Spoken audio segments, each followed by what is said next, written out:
Hello বন্ধুরা, আমি engineer Shantanu আর আপনারা দেখছেন আমার চ্যানেল SM কনস্ট্রাকশন।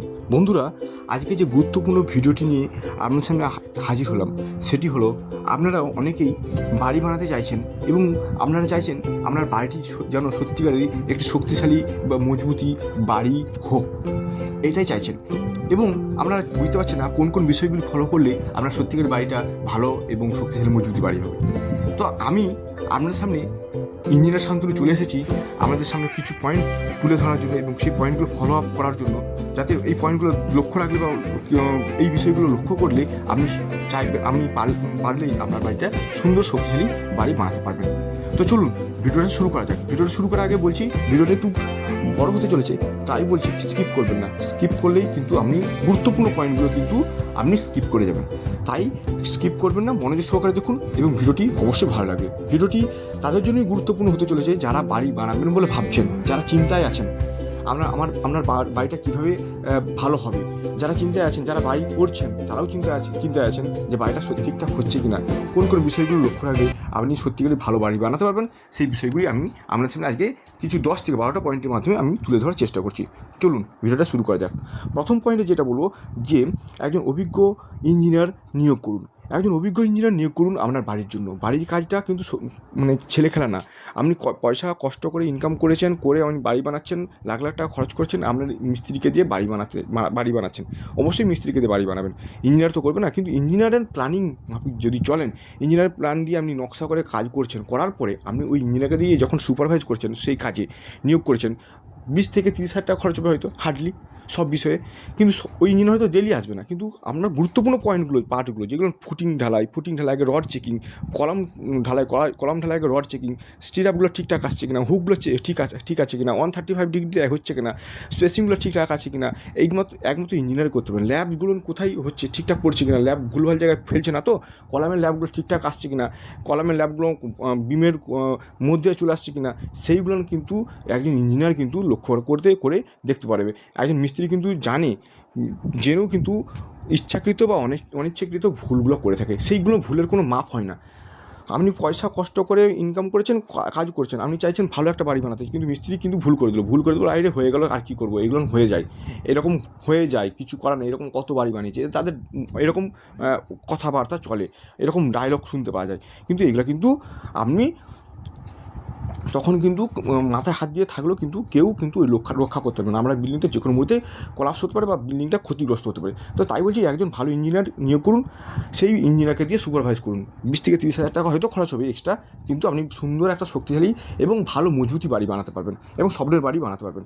এ হলো প্রথম পয়েন্ট। দ্বিতীয় নম্বর পয়েন্ট বলবো, আমার মেটেরিয়ালস চেকিং করুন,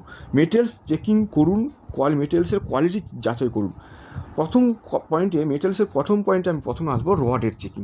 রডের কোয়ালিটি চেকিং করুন বা রড কেনার আগে যাচাই করুন যে সঠিক রড কিনছেন কিনা। আমি কিছু পয়েন্ট কিছু কোম্পানির নাম যেগুলো বলছি, ব্র্যান্ডেড কোম্পানির নাম, সেক্ষেত্রে যেমন টাটা, ভ্যালজ্যাক, সেল, তারপরে বলা যায় কী বলে জিন্দাল, এইগুলো কিন্তু একটা ব্র্যান্ডেড কোম্পানি। এইগুলো কিন্তু চোখ বন্ধ করে আপনি কিনে এইসব রড বাজার থেকে কিনে কিন্তু বাড়ি তৈরি করতে পারেন। আপনার পয়সা আছে, আপনি পয়সা খরচ করছেন, পয়সা খরচ করে বাড়িটা ভালো বাড়ি বানাতে যাচ্ছেন, তাহলে কিন্তু এগুলো করুন, অবশ্যই করুন। এবং এর সাথে সাথে দেখে নেবেন এফি 500D, এফি 550D বা TMT লেখা আছে কিনা, TMX লেখা আছে কিনা, এগুলো দেখে নেবেন। বা যে ডিলারের কাছ থেকে, যে সাপ্লাইয়ের কাছ থেকে মাল নিচ্ছেন, তার কাছ থেকে একটা সার্টিফিকেট নিয়ে নেবেন, যে রডের সার্টিফিকেট, যে তার মধ্যে কার্বন পার্সেন্টেজ ইত্যাদি এগুলো লেখা থাকে। এগুলো কিন্তু ইঞ্জিনিয়ারকে দিয়ে চেক করে নেবেন যে ঠিকঠাক আছে কিনা। অবশ্যই টাটাতে ডুপ্লিকেট হয় না, টাটাকে চোখ বন্ধ করে ভরসা করা যায়, তবুও আপনারা যাচাই করে নেবেন। বাকি যে আদার্স যে কোম্পানিগুলো রড আছে, যেগুলো আমি বলছি, সেগুলো SRMB বলুন বা ক্যাপ্টেন TMT বা স্যামস্টিল, এগুলো আছে, এগুলোকে কিন্তু লক্ষ্য করবেন। এগুলো কিন্তু ভালো, খারাপ না। কিন্তু আমি বলবো যে টাটা বা আদার্স যে 4টে কোম্পানি বললাম, এগুলো কিন্তু চোখ বন্ধ করে আপনি কাজ করতে পারেন এবং আপনি সুন্দর ভালো একটি মজবুতি বাড়ি বানাতে পারবেন। কারণ রড হচ্ছে মেরুদণ্ড, রড বিল্ডিংয়ের মেরুদণ্ড, সেটাকে কিন্তু অবহেলা করা যাবে না, এইটা একটা ব্যাপার। দ্বিতীয় নম্বর পয়েন্টে বলবো, যেটা এর রডের পরে যে মেটেরিয়াল কোয়ালিটির দিক থেকে সিমেন্ট কিনুন, যাচাই সিমেন্ট যখন কিনছেন সেই সিমেন্টটাকেও কোয়ালিটি যাচাই করুন। সিমেন্টটা যখন কিনছেন সঠিকভাবে কিনুন। সিমেন্ট কিনতে গিয়ে আপনারা ব্র্যান্ডেড কোম্পানির দিকে ঝুঁকে ফেলেন, সিমেন্টের কোম্পানি ব্র্যান্ডেড হয়তো আল্ট্রাটেক কিনছেন, যা কিনছেন, অবশ্যই কিনুন। আমি কোনো ব্র্যান্ডেড কোম্পানির আমি প্রমোশনাল ভিডিও বানাচ্ছি না, তার রডের ক্ষেত্রে হোক, সিমেন্টের ক্ষেত্রে হোক, যে কোনো জিনিসের ক্ষেত্রে হোক, কোনো প্রমোশনাল ভিডিও না, এটা আগেই বলে দিয়েছি, এর আগেও বলেছি ভিডিওতে। তো আপনারা কিন্তু এই নিয়ে কোনো মাথা ঘামাবেন না। তো যাই হোক, সিমেন্টের ক্ষেত্রে যখন আল্ট্রাটেক কিনছেন বা যা কিনছেন, অবশ্যই ভালো ব্র্যান্ড, কিন্তু তার মধ্যে দেখে নিতে হবে ওপিসি, পিপিসি, পিএসসি লেখা আছে কিনা, কোথায় কোন সিমেন্ট ইউজ করলে ভালো হবে আপনার বাড়িটা, সেগুলো লক্ষ্য করতে হবে। এই সংক্রান্ত আমার একটা ভালো ভিডিও আছে, আপনারা দেখতে পারেন। ওপিসি সিমেন্টের গ্রেড আছে 53, 43, 33। আপনারা অবশ্যই 43, 33 বাজারে পেয়ে যাবেন। আপনারা ওপিসি সিমেন্ট ইউজ করবো কোথায়, যখন আমার যেই সব স্ট্রাকচার, বিল্ডিংয়ের স্ট্রাকচার আমার তাড়াতাড়ি দ্রুত শাটারিং খোলার প্রবণতা থাকে, যেমন কলামের ক্ষেত্রে আমার একদিনের মধ্যে 16 ঘন্টা, 18 ঘন্টা, 24 ঘন্টার মধ্যে আমার শাটারিংটা খোলার ব্যাপার আছে। তাহলে কী হবে, আমার ওই সিমেন্টটাকে তাড়াতাড়ি ওই জায়গাটা তাড়াতাড়ি দ্রুত জমতে দিতে হবে, তার জন্য ওপিসি সিমেন্ট ইউজ করতে হবে। অর্থাৎ ওপিসি সিমেন্ট এমন একটা সিমেন্ট দ্রুত জমে যায় এবং স্ট্রেংথটাও বেশি তাড়াতাড়ি দেয়। এই হচ্ছে ওপিসি সিমেন্ট। এবং পিপিসি সিমেন্ট কোথায় ইউজ করবো, যেখানে আমার স্ট্রাকচারটাকে তাড়াতাড়ি খোলার শাটারিং খোলার প্রবণতা অতটা নেই, দ্রুত নেই। যেমন স্ল্যাব, আমার মোটামুটি 14 দিন পরে আমি স্ল্যাব খুলবো, 28 দিন পরে, 20 দিন 21 দিন পরে স্ল্যাব খুলবো, অর্থাৎ আমার দ্রুততা নেই। পিপিসি সিমেন্ট এমন একটা সিমেন্ট যেটা খুব ধীরে ধীরে জমায় এবং খুব ধীরে জমতে থাকে এবং লাস্ট পর্যন্ত তার শক্তিটা খুব বেশি দেয়। ওপিসি সিমেন্টের কাছাকাছি বা তার বেশিও দেয়।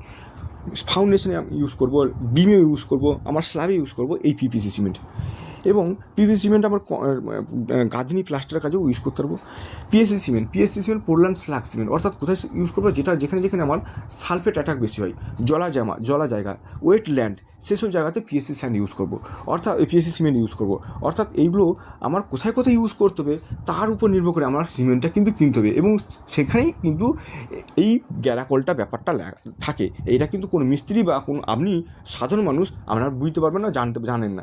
এটা কিন্তু ইঞ্জিনিয়ারই একমাত্র বলতে হবে, এই জায়গা করছেন এই সিমেন্ট কিনুন, এই জায়গা করছেন এই সিমেন্ট কিনুন, এই জায়গায় এই সিমেন্ট ইউজ করুন, তাহলে কিন্তু আপনার বাড়িটা সত্যিকারে মজবুত হবে। এইটা হচ্ছে আমার ভিডিওতে বলা আছে, একটা ডিটেলসে আপনারা দেখতে পারেন। তবে বলবো যে হ্যাঁ, যেটা কম্পোজিট সিমেন্ট, বিভিন্ন রকম বাজারে কম্পোজিট সিমেন্ট বা প্রিমিয়াম কোম্পানির সিমেন্ট, এই যেগুলো বিভিন্ন রকম বাজারে বেরিয়ে গেছে, যে কোনো ব্র্যান্ডেড কোম্পানির সিমেন্টেরই তারা বের করেছে। এই যেগুলো কী হয় না, সমস্ত জায়গাতে ইউজ করতে পারবেন, অর্থাৎ ফুটিংও ইউজ করতে পারবেন ওই সিমেন্ট, ঢালাই ইউজ করতে পারবেন, যে কোনো ঢালাই, আমরা ছাদ বলুন, বিম বলুন, কলামে বলুন, যে কোনো জায়গায় ইউজ করতে পারবেন, গাঁথনি প্লাস্টার যে কোনো জায়গায় ইউজ করতে পারবেন। এই সিমেন্টগুলো কিন্তু আপনার যে কোনো জায়গাতেই ইউজ করতে পারবেন, এই সিমেন্ট কিনতেই পারেন বাজার থেকে। এবং এগুলো একটু দাম হয়তো বেশি আছে, কিন্তু আপনার বাড়িটা তখন মজবুতই হবে, এইটুকু বলতে পারি। আপনার বাড়িটা তখন সিমেন্টটা নিয়ে তখন আপনার চিন্তা থাকবে না, এই সিমেন্ট দিয়েই সমস্ত বাড়িটা উঠিয়ে দিতে পারবেন। এই একটা ব্যাপার থাকে সিমেন্টের। তো কিউরিংটাকেও এর সঙ্গে এই সিমেন্টের যেই যেমন সিমেন্ট ইউজ করবেন তার সঙ্গে কিউরিংটাকেও ঠিকঠাক করে করতে হবে, এই একটা ব্যাপার। আর সিমেন্টের ব্যাপার আছে, কোয়ালিটি চেক করার সঙ্গে সিমেন্ট দেখবেন যে ডেট অফ ম্যানুফ্যাকচার ডেট একটা দেখে নেবেন, যে ডেট আজকের ডেটে যেটা আছে তার থেকে 3 মাস পরে যেমন সেই সিমেন্টটা ইউজ না করা হয়, সেটা দেখে নেবেন। বাজার থেকে কিনে নিয়ে এসছেন, সিমেন্টের ডেট অফ ম্যানুফ্যাকচার দেখে নেবেন। তারপরে সিমেন্টের ট্যাগটা দেখে নেবেন, আইএসও কোম্পানি লেখা আছে কিনা সেটা দেখে নেবেন। তারপরে আরেকটা জিনিস দেখে নেবেন, সিমেন্টের দানা আছে কিনা সেগুলো দেখেন। সিমেন্ট যদি দানা থাকে তাহলে কিন্তু সেটা একদম রিজেক্ট। সিমেন্ট হবে স্মুথ হবে, কোনো একদম দুটো আঙুল দিয়ে যখন ঘষবেন তখন স্মুথ হবে, স্লিপ কেটে যাচ্ছে সিমেন্টটা, অর্থাৎ সিমেন্টটা খুব ভালো। সিমেন্টটাকে হাত ঢুকে দেবেন, ঠান্ডা অনুভূত হচ্ছে, দেখবেন খুব সুন্দর সিমেন্ট, এটা ভালো সিমেন্ট, এইগুলো দেখে নেবেন। তো এই ব্যাপারগুলো কিন্তু দেখে নেবেন, তবেই সিমেন্ট কিন্তু ইউজ করবেন। এই হচ্ছে সিমেন্টের ব্যাপার। এরপরে চলে আসি বালি বা পাথরের ব্যাপার। পাথরের ব্যাপার নিয়ে দেখে নিই। প্রথমে আসি বালির ব্যাপারটা নিয়ে খুব অনেক কনফিউজ থাকে, যে কোন বালি ইউজ করবো, কোথায় কোন বালি ইউজ করবো, মোটা বালি না পাতলা বালি, এগুলো দেখে কোথায় একটা ইউজ করবো সেটা কনফিউজ থাকে আপনাদের মধ্যে। বালির ব্যাপারটা বলি প্রথমে, যে পিট স্যান্ড যেটা পাওয়া যেত আগে, সেটা কিন্তু এখন পাওয়া যায় না। পিট স্যান্ড হচ্ছে এমন একটা বালি বা রেঞ্জ, দানার রেঞ্জ, সেটা আগে খুব ভালো ব্যবহার হতো বা পাওয়া যেত, এখন পাওয়া যায় না। এটা সবচেয়ে কংক্রিটের জন্য ভালো একটা উপযোগী বালি, কিন্তু যেহেতু পিট স্যান্ড নেই, তার জন্য আমার রিভার স্যান্ডের উপর নির্ভর করতে হচ্ছে, বা ক্রাস্ট, অনেক সময় পাথরকে গুঁড়ো করে সেই বালি হিসেবে নদীর বালির বিকল্প হিসেবে ইউজ করছি। তো আমরা নদীর বালি হিসেবে যদি ধরি, নদীর যে লাল বালিটা, সেটা আমরা ইউজ করি, তার যে মোটা দানাটা সেটাকে আমরা ইউজ করবো ঢালাইয়ের কাছে, একটু মোটা অপেক্ষাকৃত মোটা দানাটা, এবং অপেক্ষিত পাতলা দানাটা সেটা বালিটা ইউজ করো কিসের না গাঁদনি এবং প্লাস্টার কাছে। এইগুলো আমার কিন্তু লক্ষ্য রাখতে হবে যে বালির ক্ষেত্রে। এবং বালির হচ্ছে কোয়ালিটির সঙ্গে দেখতে হবে যে তার মধ্যে নুড়ি পাথর বা নুড়ি মোটা মোটা নুড়ি আছে কিনা, সেই নুড়ি কাকড়গুলো দেখতে হবে, মাইকাটা আছে কিনা সেটা দেখতে হবে। সেগুলো যদি থাকে তাহলে সেগুলো কিন্তু রিজেক্ট হয়ে যাবে, এগুলো থাকা চলবে না। বালির মধ্যে কাদা টাদা আছে কিনা দেখে নিতে হবে, কাদা থাকলে সেটাকে ইউজ করা যাবে না। বালিটাকে চেলে নিয়ে, বিশেষ করে চেলে নিয়ে আমরা কাজ করব, এইগুলো কিন্তু লক্ষ্য রাখতে হবে বালির ক্ষেত্রে। পাথরের ক্ষেত্রে দেখে নিতে হবে 20 mm ডাউন আমার যদি থাকে তাহলে কিন্তু সেটা ইউজ করবো যে কোনো ঢালাইয়ের ক্ষেত্রে। 20 mm উপরে 20 থেকে 40 mm হচ্ছে আমার পাথরের মানে মাপটা এর দিক দিয়ে, একটু বড় পাথর সাইজ, বাহ খুব ভালো, সেটা কিন্তু একদম ইউজ করবে না। পাথর হয়তো মোটা, অনেকেরই একটা ধারণা ভুল থাকে বড় পাথর ফুটিংয়ে ঢালাও, কিন্তু না, এগুলো করবে না। বড় পাথর মানে ফুটিংয়ে ঢালাও কে বলেছে? এগুলো ম্যাসিভ, যেখানে ম্যাসিভ ড্যাম, যেখানে ম্যাসিভ ঢালাই, যেখানে ড্যাম তৈরি হচ্ছে সেই সব জায়গাতে বড় পাথর ইউজ করবো। ছোটো পাথর ইউজ করবো কোথায়, মানে ছোটো পাথর বলতে 20 mm ডাউনের যেটা বলছি সেটা আমরা ইউজ করবো কোথায়, যে কোনো বাড়ির যে কোনো কংক্রিটের যে ঢালাই, যে কংক্রিটের কাজ আছে সেখানে আমরা ইউজ করবো। এবং পাথর কিনতে গিয়ে একটা কনফিউজ হয়ে যায় যে পাথরের মধ্যে গাড়ির মধ্যে উঠছেন, দেখা যায় ছোটো পাথর, বড় পাথর, মাঝারি পাথর, বিভিন্ন রকম পাথর, কুঁচো সাইজ, এইসব পাথর মিক্স করা আছে। এইরকম পাথর নেবেন না, আপনি নেবেন একটা কী বলে যে ইউনিফর্ম সাইজ, রেগুলার সাইজ বলবো না, ইউনিফর্ম সাইজ নেবেন। এবং ক্রাশ স্টোন নেবেন, পাথরটাকে পাকুড়ের পাথর, কালো পাথরটা, এবং ক্রাশ স্টোন যেটা মেশিন দিয়ে ক্রাশ করে সেটাকে সাইজ করে আমাকে কিনতে পাওয়া যাচ্ছে, মানে তৈরি করছে তারা, ম্যানুফ্যাকচার করছে, সেইগুলো পাথর আমরা কিনবো এবং সেটাকে ইউজ করবো। এবং ওই ক্রাশ স্টোন নিলে কী হবে, তার কম্প্যাক্টনেস, অর্থাৎ তার ভয়েড গ্যাপটা কম থাকে, অর্থাৎ কম্প্যাক্টনেসটা বেশি হয় এবং তার শক্তিশালীটা বেশি হয়, অর্থাৎ ভয়েডটা তার মধ্যে থাকে না যখন সেইটা মানে ঢালাই কাজে ব্যবহার হয়। এই একটা ব্যাপার থাকে। তো পাথরের মধ্যে আরেকটা জিনিস দেখবেন যে তার মধ্যে ভয়েড ছোটো ছোটো ছিদ্র আছে কিনা সেগুলো দেখবেন, যদি ছিদ্র থাকে সেগুলো রিজেক্ট করে দেবেন, সেই পাথর নেবেন না। পাথরের কোয়ালিটি এইভাবে চেক করুন। এরপর আসি ব্রিকের ক্ষেত্রে দেখবেন ঠিক 1 নম্বর ব্রিক আছে কিনা, সেটাকে আমার দুটো ইঁট দিয়ে আমি ঠং ঠং করে শব্দ হচ্ছে কিনা ঠুকে দিয়ে দেখবো, মেটালিক সাউন্ড হচ্ছে কিনা দেখবো। একটা ব্রিককে একটা মোটামুটি প্রায় 1 মিটার বা প্রায় 1.5 মিটার হাইট থেকে আমি ছাড়ার পর দেখানো সেই ইটটা ভাঙছে কিনা দেখবো। যদি ভেঙে যায় তাহলে দেখবো সেটা 1 নম্বর ইট না, যদি না ভাঙে ফেলবেন হ্যাঁ 1 নম্বর ইট বা কোয়ালিটির দিক থেকে ভালো। ইটটাকে দেখে নিতে হবে, তো ভাঙার পরে ইটটাকে যদি আমি একটা ইটকে ভাঙিয়েছি এটা দেখে নেবো তার ভেতরের অংশটা ভালো করে পুড়েছে কিনা, অর্থাৎ ব্রাউন কালার হচ্ছে কিনা, বাইরের অংশটা ব্রাউন কালার আছে, ভেতরটা ব্রাউন কালার আছে কিনা দেখে নিতে হবে। এবং তার মধ্যে সেই ভেতরের অংশটা ছিদ্র আছে কিনা দেখে নিতে হবে, বাইরের দিকেও ছিদ্র আছে কিনা দেখে নিতে হবে। যদি ছিদ্র থাকে তাহলে কিন্তু সেটা রিজেক্ট। অর্থাৎ এইগুলোকে আমাকে লক্ষ্য রাখতে হবে।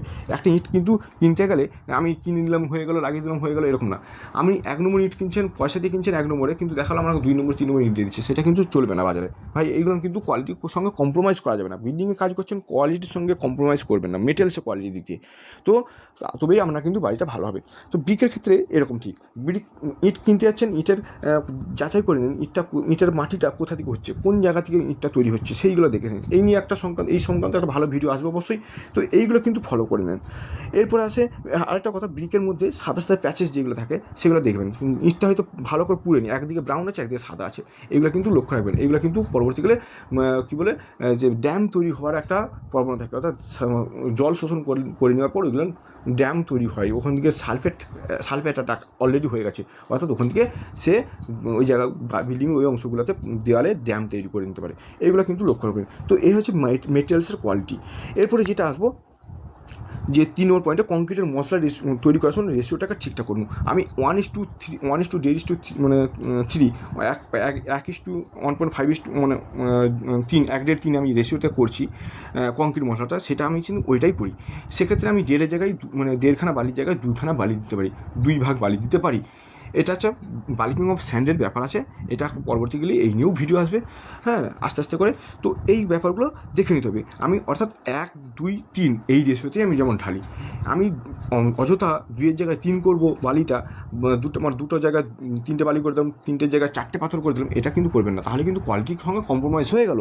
এক্ষেত্রে আপনি কিন্তু করতে পারবেন না। মিস্ত্রির কথা শুনে বালিটাকে বাড়িয়ে দিলেন, পাথরটাকে বাড়িয়ে দিলেন, সিমেন্টটাকে বাড়িয়ে দিলেন, সবই বাড়ি যাচ্ছেন। হ্যাঁ সিমেন্ট হয়তো বাড়াচ্ছে না, সিমেন্ট একই থেকে যাচ্ছে, বালি পাথর বাড়ি দিচ্ছেন, জলও বাড়ি দিচ্ছেন, হ্যাঁ মানে খুব সুন্দর পাতলা একদম মাল ঢালা হচ্ছে, আপনি ভাবছেন খুব সুন্দর কাজ হয়ে গেল, আপনি একদম ডিপি একদম কী বলে টেনশন মুক্ত হয়ে গেলেন। কিন্তু না ভাই, একদম মুক্ত হলেন না, টেনশন মুক্ত হলেন না। আপনি ভাবছেন কাজের কোয়ালিটি ভালো হলো, কিন্তু আপনি একদম কোয়ালিটির সঙ্গে কম্প্রোমাইজ করে ফেললেন, টাকা দিয়ে সব কিছু করলেন, কিন্তু কাজটা একদম বাজে কাজ হয়ে গেল। বিল্ডিং কোনো মতে আপনার শক্তিশালী বাড়ি হলো না, আমি বলবো হলো না। রেশিও ঠিকঠাক মেনটেন করুন, যেটা রেশিও আছে সেই রেশিওতেই করুন। এবং জলের রেশিওটাকে, জলের অ্যামাউন্টটাকে ঠিকঠাক করুন। জল যত বেশি দিবেন তত স্ট্রেংথ কমে যাবে, অর্থাৎ শক্তিটা কমে যাবে। জল কম দেন, শক্তি ভালো হবে। জলটাকে ঠিকঠাক করে ঠিক পরিমাণে মিশিয়ে দিয়ে সেটাকে পেস্ট করে তারপর যখন ঢালাই করবেন, তার যে স্ট্রেংথ হয় সেটার তুলনা হয় না ভাই, সেটা তুলনা হয় না। এই নিয়ে আমার একটা ছোট্ট ভিডিও আছে, প্রথমের দিকে ভিডিওটা আমরা দেখতেই পারেন। এরপর পয়েন্টে যেটা হবে 4 নম্বর পয়েন্টে, যে ভাইব্রেটার ঠিকঠাক করেন, ভাইব্রেটার ঠিকঠাক করে দিন। ভাইব্রেটার কংক্রিট ঢালাই মশলা যখন করছেন তখন ভাইব্রেটার ঠিকঠাক অবশ্যই দিতে হবে। ভাইব্রেটার ঠিকঠাক যদি না দিলেন তাহলে কিন্তু হানিকম দেখে যাবে। হানিকম যদি দেখেন 5% হানিকম মানে আপনার 30 থেকে 50% মানে স্ট্রেংথ কমে যাওয়া, এটা কিন্তু আপনাকে মাথায় রাখতে হবে। অর্থাৎ হানিকম একটা ক্ষতিকারক জিনিস, সেটা কিন্তু মাথায় ঢুকিয়ে রাখতে হবে। হানিকম দেখা দিচ্ছে, ভাইব্রেটার দিয়ে দিলাম না, হানিকম দেখা দিল, ভালো করে খোঁচা দিলাম না বা ভালো করে পাটা মারলাম না, হানিকম দেখা দিল। রডের মধ্যে জল শোষণ করলো, বাতাস শোষণ করলো, করে মরচে লেগে গেলো, রডটাকে ওই জায়গাগুলো ফাটিয়ে দিয়ে পরপর ছড়ে ফেললো। অর্থাৎ হানিকমটাকে আমি হয়তো দ্রুত মেরে দিলাম, প্লাস্টার মেরে দিই, কিন্তু অর্থাৎ স্ট্রাকচারটা ভেতর দিকে ফাঁপা হয়ে আছে, ভেতর বাইরে মেরে প্লাস্টার মেরে কী লাভ আছে? তো আমাকে ভাইব্রেটার ঠিকঠাক মারতে হবে। এই একটা গুরুত্বপূর্ণ পয়েন্ট। এটা হলো 4 নম্বর পয়েন্ট। 5 নম্বর পয়েন্টে যেটা হচ্ছে ফুটিং বেস ঢালাই করার সময় আপনাকে দেখে নিতে হবে মাটিটা শক্ত বা হার্ড আছে কিনা। যখন মাটি কাটছেন, যেখান থেকে আপনি সোলিং করছেন, পিসিজি করছেন, তারপরে আপনি ওই ঢালাই করবেন রডটা খাড়া করে, সেক্ষেত্রে তার আগে দেখে মাটিটা শক্ত আছে কিনা। মাটিতে হয়তো কোনো কারণে বৃষ্টি হলো তার আগে রাতে, বা মাটির দিকে জল উঠছে, মাটিতে দল করে পায়ে বসে যাচ্ছে, মিস্ত্রিরা ওই তাড়াহুড়ো করে ঢেলে দিল, এটা কিন্তু করবেন না। যথাযথভাবে আপনাকে কাজটা করতে হবে। যথাযথভাবে আপনাকে ওই জায়গাটায় স্যান্ড ফিলিং করে জায়গাটা একটু হার্ডনেস করে দেখতে হবে যে ওইটা শক্ত হয়েছে কিনা। তারপরে আপনি সোলিং করুন, করে পিসিজি করুন, তারপরে করুন। হয়তো মিস্ত্রিরা কী করলো, কাদার মধ্যে ঢেলে দিল, সব পিসিজি হয়ে গেলো, তারপর দাঁড়িয়ে বলছে দেখুন না কত সুন্দর শক্ত হয়েছে, আমরা আর কোনো কিছু করা হবে না, ভয়ের কোনো কারণ নেই, বিল্ডিং আপনার দাঁড়িয়ে যাবে। এটা ভুল কথা ভাই, ভুল কথা। বিল্ডিংয়ে যখন লোড পড়বে না, তখন ওই জায়গায় দলদল মাটিটা যে ছিল না, ওই যে স্ট্রেংথ পেলো না, অটোমেটিক তার আস্তে আস্তে তার লোডের ডিফ্লেকশন হয়ে বসতে থাকবে। হ্যাঁ, মানে সেটেলমেন্ট হতে থাকবে। অর্থাৎ আপনি বুঝতেই পারবেন না 5 বছর 10 বছর বাদে ওই বিল্ডিংটা তার লোড নিজস্ব লোডে বসতে থাকছে। হ্যাঁ, এই হচ্ছে ব্যাপার। ফুটিং ঢালাই করার সময় তার ফুটিংয়ের বেসটা ঢালাই করার পর তো হঞ্চটাকেও ঠিকঠাক ঢালতে হবে। এই নিয়ে ভিডিও আছে, হঞ্চটা কীভাবে ঢালবেন তা নিয়েও ভিডিও আছে। হঞ্চ যদি না ঢালেন, যদি বলেন ফুটিং বেস ঢেলে দিলাম, ছোট্ট একটা পুচকু করে একটা ঢেলে দিলাম গোবরের ডেলা ফেলার মতন, তারপরে দেখেন বিল্ডিং খাড়া করে দিচ্ছেন, মাটির চাপা দিয়ে বিল্ডিং খাড়া করে দিলেন, তখন দেখবেন যে ওই জায়গাতে পাঞ্চিং শেয়ার ফোর্সের জন্য কী হয়, কলমটা বসে যেতে পারে। তো এইগুলো কিন্তু ফলো করতে হবে। ফুটিং বেসটাকে ঢালতে হলে বেসটাকে নিচে ঢালুন 8 ইঞ্চি, তারপর আরও 8 ইঞ্চি ওই জায়গায় হঞ্চ ঢালতে হবে। তাহলে কিন্তু আপনার কী হবে, ওই ফুটিং শক্ত হলে তবেই তো আপনি বিল্ডিংটা শক্ত হবে, তবেই কাজটা শক্ত হবে বা ভালো হবে। এরপরে যেটা আসবে কিউরিং টাইমটাকেও আপনাকে ঠিকঠাক করতে হবে। কিউরিং কিন্তু আপনাকে কমানো যাবে না। কিউরিং 7 থেকে 10 দিন যে কোনো স্ট্রাকচার অবশ্যই করতে হবে। কিউরিংটাকে মাস্ট করতে হবে এবং সেটাকে ভালোভাবে করতে হবে। আপনি কলাম ঢালছেন, তাহলে কিন্তু কলাম ঢালার পর কিউরিং করার সময় চটের বস্তা দিয়ে ভালো করে দিয়ে 3 থেকে 4 বেলা মানে ওই সারাদিনে কিউরিং করুন। তা না হলে বিভিন্ন রকম প্রসেস আছে, বালতি দেখে আজকাল যে অনেক প্রসেস বেরিয়েছে, বালতি দিয়ে ফুটো করে দিন বা বোতল দিয়ে ফুটো করে চুপটুপ করে সারাদিন জল পড়তে থাকছে, গ্রীষ্মকালে ভালো সবসময় ভিজে থাকছে, সবসময় ভিজিয়ে রাখতে হবে, এইটাকে মাথায় রাখতে হবে। হ্যাঁ, তার জন্য চটের বস্তা দিয়ে হয়। স্ল্যাবের ক্ষেত্রেও পুকুরের মতন চারদিকে বেঁধে দিয়ে বেঁধে দিয়ে কিউরিং করতে হবে। বিমের ক্ষেত্রেও কিউরিং করতে হবে, ফুটিংয়ের ক্ষেত্রেও কিউরিং করতে হবে, ভালো করে চটের বস্তাতে ঢাকা দেন। এইগুলো মোটামুটি মাথায় রাখতে হবে। কিউরিং কিন্তু 10 দিন, 7 থেকে 10 দিন কিউরিং করুন, সে গাঁথনি করুন বা প্লাস্টার করুন, যাই করুন। এরপরে যে পয়েন্টটা আসবো, ব্রিকওয়ার্কের কাজের ক্ষেত্রে কী পয়েন্ট আপনাকে ফলো করতে হবে, তো এই কাজটা কিন্তু ভালো হবে। ব্রিকওয়ার্ক কাজের ক্ষেত্রে আপনাকে যখন গাঁথনি করছেন তখন দেখে নেবেন যে ইটটাকে ভালো করে জলে আপনি ডুবিয়েছেন কিনা বা জল খাইয়েছেন কিনা। জল যদি না খান তাহলে কিন্তু ওই ইটটা মানে এমনভাবে জল খাওয়াতে হবে তার জলের শোষণ ক্ষমতা তার ইটের মধ্যে না থাকে। জল যদি না খাওয়ান বা জল যদি শুকনো ইট যদি বসান, গাঁথনি করছেন, তাহলে মশলা থেকে রসটাকে টেনে নেবে, যে কারণে মশলার রস টেনে নিলে কী হবে, তার স্ট্রেংথ কমে গেলো। যেই স্ট্রেংথ কমে গেলো তাহলে কিন্তু ওই বন্ডিংটা ঠিকঠাক হলো না। তারপরে গাঁথনি যখন করছেন, তার যে ভার্টিক্যাল লাইনটা একটা লেয়ারের সঙ্গে আরেকটা লেয়ারে, তার নিচের ভার্টিক্যাল লাইন একই লাইনে যাতে না থাকে সেটা দেখতে হবে, তাহলে কিন্তু বন্ডিংটা ঠিকঠাক হবে। এবং মশলাটা যখন দিচ্ছেন প্রত্যেকটা খাঁজে যেমন মশলা পড়ে এবং উপরেও ঠিকঠাক পড়ে। হ্যাঁ, উপরে যে নেম প্লেটটা উপর দিকে থাকে এবং তার সঙ্গে মশলাটা ঠিকঠাক করে, মানে বন্ডিংটা যেমন ঠিকঠাক হয়, এইটা কিন্তু লক্ষ্য রাখতে হবে গাঁথনি করার সময়। তারপরে আরেকটা পয়েন্ট বলো, গাঁথনি করার সময় দেখে নিতে হবে যে যে চিপিং করছেন কি না চার সাইডে, ওই আমার কী বলে কলামের ফেসগুলোতে চিপিং করে গাঁথনি করছেন কিনা এগুলো দেখে নিতে হবে, বা ভালো করে ঘোলা লাগিয়ে চিপিং করছেন কিনা। যদি নেটিং না লাগান, মানে যেটা মুরগা জাল বলছি আমরা, যে সেইগুলো যদি না লাগান, তাহলে তবুও কিন্তু চিপিংটা ভালো করে যদি করেন তাহলে কিন্তু আপনার কাজটা ভালো হবে, যে ক্র্যাকটা পরবর্তীকালে লাগবে না বা লাগার চান্সটা কম থাকে। এই হচ্ছে ব্রিক ওয়ার্কের ক্ষেত্রে। প্লাস্টারের ক্ষেত্রেও বলবো যে প্লাস্টার করার আগে ভালো করে চিপিং করে নেন এবং ভালো করে সারফেসটাকে যে গাঁথনি বলুন বা প্লাস্টারের যে সিলিং প্লাস্টার করছেন তার আগে সেগুলোকে ভালো করে চিপিং করে পর ভালো করে ধুয়ে নিতে পারেন। রাস্টগুলো যেগুলো ডাস্ট ফাস্ট যেগুলো থাকছে সেগুলোকে ভালো করে ক্লিয়ার করে নিন, তারপর প্লাস্টার করুন। এইগুলো কিন্তু করতে হবে। ব্রিক ওয়ার্ক প্লাস্টার করার সময় ব্রিক ওয়ার্কের ওয়ালটাকে ভালো করে মানে কী করতে হবে, জল দিয়ে ভালো করে মানে কিউরিং তো না, ভালো করে জল খাওয়াতে হবে যাতে ওই জল শোষণ ক্ষমতাটা প্লাস্টার ও মশলা থেকে না নিতে পারে। এবং রেশিওটা বলছি ব্রিক ওয়ার্কের ক্ষেত্রে 1:6 ম্যাক্সিমাম, তার বেশি যাতে না হয়। 1 ভাগ সিমেন্ট এবং 6 ভাগ বালি, এবং বালিটাকে চেলে নিতে হবে। এইগুলো কিন্তু মাথায় রাখতে হবে। এবং প্লাস্টারের ক্ষেত্রেও সেম বলতে পারি 1:6 বা 1:5 ওয়ালের ক্ষেত্রে, এবং সিলিং ক্ষেত্রে 1:4, তার বেশি যেমন না হয়। এগুলো কিন্তু ফলো করতে হবে। এই হলো ব্রিক ওয়ার্ক এবং তার সাথে প্লাস্টারের কেস। তারপরে পয়েন্টে যেটা নেক্সট পয়েন্ট হলো কভার ব্লক ঠিকঠাক দেওয়া হচ্ছে কারণ দেখতে হবে। কভার ব্লক ঠিকঠাক না যদি দেন তাহলে কিন্তু পরবর্তীকালে এই মানে কী বলে রডগুলো এক্সপোজ হয়ে যায় বাইরের সারফেসের সাথে, এবং যে কারণে মানে আলো বাতাস টেনে নিতে পারে, রডের মধ্যে আসতে পারে, যে কারণে রডের মধ্যে মরচে লেগে যাওয়ার সম্ভাবনা থাকে। কভার ব্লক খুবই গুরুত্বপূর্ণ একটা পয়েন্ট। কভার ব্লক না দিলে যে কোনো মুহূর্তেই আপনার বিল্ডিং ক্ষতি হতে পারে। এবং কভার ব্লকের দেওয়ার সময় দেখা যায় অনেক সময় ইটের টুকরো, কাঠের টুকরো এইগুলো দিয়ে দেয়। এইগুলো কিন্তু চলবে না ভাই, এগুলো একদম চলবে না। এইগুলো কিন্তু আপনাকে ভালো বাড়ি বানাতে হলে কভার ব্লক ঠিকঠাক দিতে হবে, এবং কোন মাপের কোথায় কী দিতে হবে সেটা কিন্তু আমার ডিটেলসে ভিডিও দিয়ে আছে। যেমন স্ল্যাবের ক্ষেত্রে 15 থেকে 20 mm বলতে পারি, বিমের ক্ষেত্রে 30 mm, 25 থেকে 30 mm, কলামের ক্ষেত্রে 40 mm, ফুটিং ক্ষেত্রে 50 থেকে 75 mm। এইগুলো মানে এই মাপের কভার ব্লক দিতে হবে। বাজার থেকে পাওয়া যায় কিনতে, বা আপনি নিজে বাড়িতে মিস্ত্রিকে দিয়ে বানিয়ে কাজগুলো করতে পারবেন। এরপরের নেক্সট পয়েন্ট আসবো, প্লিন্থ লেভেলে ডিপিসি অবশ্যই প্রোভাইড করুন। ডিপিসি যদি না দেন তাহলে কিন্তু মাটির থেকে রস টেনে নিয়ে ওই ইটের যে গাঁথনিগুলো যে থাকে, ক্যাপিলারি অ্যাকশনের জলটাই উপরে উঠে দেওয়ালে চারদিকে উঠে গিয়ে পরবর্তীকালে 5 থেকে 10 বছরের মধ্যে দেখালো ড্যাম হয়ে যাচ্ছে। এই ঘটনাগুলো কিন্তু আমরা বলেন কেন হলো আমরা এত কিছু করলাম কেন হলো, কিন্তু তখন কিন্তু মাথায় হাত পড়ে থাকে। অনেক বাড়ি দেখেছি, আপনি ভিডিওতে দেখতে পাচ্ছেন, এইগুলো কিন্তু অনেক ঘটনা ঘটছে।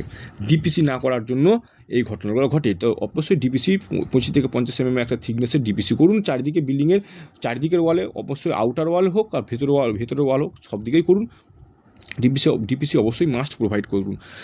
এরপরে নেক্সট যে লাস্ট পয়েন্ট যেটা বলবো সেটা হচ্ছে রড বাইন্ডিংয়ের ক্ষেত্রে আপনাকে অবশ্যই ভালো রকমভাবে মিস্ত্রি দিয়ে কাজ করাতে হবে। রড বাইন্ডিং কাজ করার পর ইঞ্জিনিয়ারদের অবশ্যই চেকিং করুন, কোথায় ল্যাপ পড়ছে, কলামে কোথায় ল্যাপ পড়ছে, বিমে কোথায় ল্যাপ পড়ছে, সেগুলো দেখতে হবে। কলামের ল্যাপের ক্ষেত্রে যদি আসি, কলামের রডটাকে প্রথমে যখন কাটছেন 12 মিটার রডটাকে মিস্ত্রিরা কী করে 5 মিটার 7 মিটার কেটে দেওয়ার পরে দেখা গেলো 2টো রড বেরোলো, অল্টারনেটিভ রড ল্যাপটা হয়তো আসছে, কিন্তু দেখা গেলো এমনভাবে রডটা কেটেছে স্ল্যাবের মধ্যে পড়েছে, মানে ফার্স্ট ফ্লোরে যে নিচে উপরে প্রথম যে ছাদটা ঢালা আছে তার ঠিক উপরের থেকে হয়তো কিছুটা হয়তো বেরিয়েছে, 1 ফিট বেরিয়ে দাঁড়িয়ে আছে, আর একটা হয়তো 3 ফিট বেরিয়ে দাঁড়িয়েছে। ভাই এক তো ক্রিটিক্যাল জোনে পড়ে গেল, ওই ল্যাপটা ক্রিটিক্যাল জোনে পড়ে গেলো, মানে স্ল্যাবের গোড়ার দিকে পড়েছে মানে ক্রিটিক্যাল জোনে পড়ে গেলো। দ্বিতীয়ত ওই ল্যাপের 1 ফিট যেটা বেরিয়েছে বা 1.5 ফিট বেরিয়েছে সেটা তো আমার ল্যাব লেন্থ ঠিকঠাক পেলো না, যথেষ্ট পেলো না, অর্থাৎ দুটো কাজই ভুল হয়ে গেল। এই মারাত্মক ভুলটার জন্য আপনার বিল্ডিংটা যে কোনো মুহূর্তেই পড়ে যেতে পারে, যে কোনো মুহূর্তেই কলাপস হতে পারে। কারণ কলামটা হচ্ছে আমার ফাংশন, ফ্রেম স্ট্রাকচারের ক্ষেত্রে কলামটা হচ্ছে মেন পায়া। আপনি কলামটাকে দুর্বল করে ফেললেন তাহলে কিন্তু বিল্ডিংটা কিন্তু আপনার শক্তিশালী হলো না, বিল্ডিংটাও দুর্বল হয়ে গেল। এই হচ্ছে কলামের জন্য বললাম।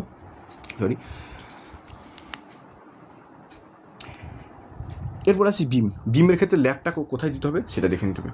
বিমের ক্ষেত্রে ল্যাপ মিডিল হয়তো নিচের রডটা যদি বলি, নিচের রডটা কখনোই আমি বিমের মিডিলে দেবো না। বিমের কোথায় দেবো, যে সাপোর্ট, কলামের সাপোর্টের কাছাকাছি অংশ দেবো। এবং টপের রডটা কখনোই আমি কলামের সাপোর্টের কাছাকাছি দেবো না, দেবো কোথায়, মিডিল জোনে দেবো। অর্থাৎ কোথায় কী রডটা মানে ল্যাপটা দেবো সেটা কিন্তু আপনাকে মাথায় রাখতে হবে। মিস্ত্রিরা কিন্তু এটা ম্যাক্সিমাম মিস্ত্রি ভুল করে, 99% মিস্ত্রি ভুল করে। এই ভুলের শিকার কিন্তু আপনিও হয়েছেন বা আপনিও হতে চলেছেন বা আপনি হবেন। এইগুলো যাতে না হয় কিন্তু দেখে নেবেন। এই নিয়ে আরও ভিডিও আসবে, আপনারা কমেন্টে বলুন কোন ধরনের ভিডিও আপনারা চাইছেন। গুরুত্বপূর্ণ ভিডিও এগুলো, খুবই গুরুত্বপূর্ণ ভিডিও। আপনারা ভাববেন না যে আমি এই ভিডিওগুলো বানাবো না, অবশ্যই ভিডিও বানাবো, এই ডিটেলস ভিডিও বানাবো। তো এইগুলো যখন চেক করবেন বা ইঞ্জিনিয়ার দিয়ে চেক করাবেন, তখন কিন্তু তারা ধরা পড়বে, ধরে ফেলবে যে ভুলটা কোথায়। এই ভুলগুলো কিন্তু আপনাকে শোধরাতে হবে। এবং এক্সট্রা টপ কোথায় দিতে হবে, এক্সট্রা বটম কোথায় দিতে হবে, সেগুলো কিন্তু একজন প্রকৃত ইঞ্জিনিয়ারই জানে। তো এই হচ্ছে ব্যাপার। রডের চেক করার সময় হুকের লেন্থটা, হুকটা কত ডিগ্রি অ্যাঙ্গেল আছে সেগুলো দেখে নিতে হবে। স্ল্যাবের রডের চেকিং হতে ক্র্যাঙ্ক লেন্থ কতটা আসছে, ক্র্যাঙ্কটা কত ঠিকঠাক আসছে কিনা, আমার কী বলে প্রেসিংটা ঠিকঠাক আছে কিনা, কভার ঠিকঠাক আছে কিনা, শাটারিংটা ঠিকঠাক আছে কিনা, বিমের ডেপথ, বিমের সাইজ সবটা ঠিকঠাক আছে কিনা, এগুলো দেখে নিতে হবে। এবং কলামের মধ্যে বিমের জাংশন কলামের রিংটা, একটা করে রিং অনেক সময় ম্যাক্সিমাম মিস্ত্রি দেয় না, সেটা আছে কিনা সেটা দেখে নিতে হবে। এটা খুবই গুরুত্বপূর্ণ একটা অংশ। এইগুলো কিন্তু ছোটো পয়েন্টগুলো কিন্তু আপনার বিল্ডিং কিন্তু ক্ষতি করে দিতে পারে যদি না আপনি এগুলো না লক্ষ্য রাখেন বা লক্ষ্য করেন। তো এই হচ্ছে গুরুত্বপূর্ণ এই কয়েকটা পয়েন্ট ভিডিও। আপনারা কিন্তু এইগুলো কিন্তু ফলো করলে আপনার বিল্ডিংটা সত্যিকারের সুন্দর একটি ভালো সুস্থ বাড়ি বানাতে পারবেন। যেই বাড়িগুলো আপনি দেখছেন, অনেকে বাড়ি বানিয়েছেন, অনেক 5 বছরের মধ্যে 7 বছরের মধ্যে ক্র্যাক চলে এসেছে, সেগুলো কিন্তু আপনার বাড়িতে হবে না যদি এরকম আপনি করতে থাকেন বা এইগুলো ফলো করতে থাকেন। তো বন্ধুরা, আজকের ভিডিওটি এই পর্যন্ত। আপনারা এইগুলো ফলো করতে থাকুন। ভিডিওটি কেমন লাগলো অবশ্যই বলুন। ভিডিওটি ভালো লাগলে অবশ্যই কমেন্ট করুন। ভিডিওটি ভালো লাগলে অবশ্যই শেয়ার করুন বন্ধুদের মধ্যে। এবং ভালো লাগলে অবশ্যই এটি লাইক বা কমেন্ট করে জানান। আর ভিডিওটি সবার কাছে শেয়ার করুন এবং চ্যানেলটিকে অবশ্যই সাবস্ক্রাইব করুন। এর পরবর্তীকালে ভিডিও জন্য ততদিন ভালো থাকুন, সুস্থ থাকুন। ধন্যবাদ।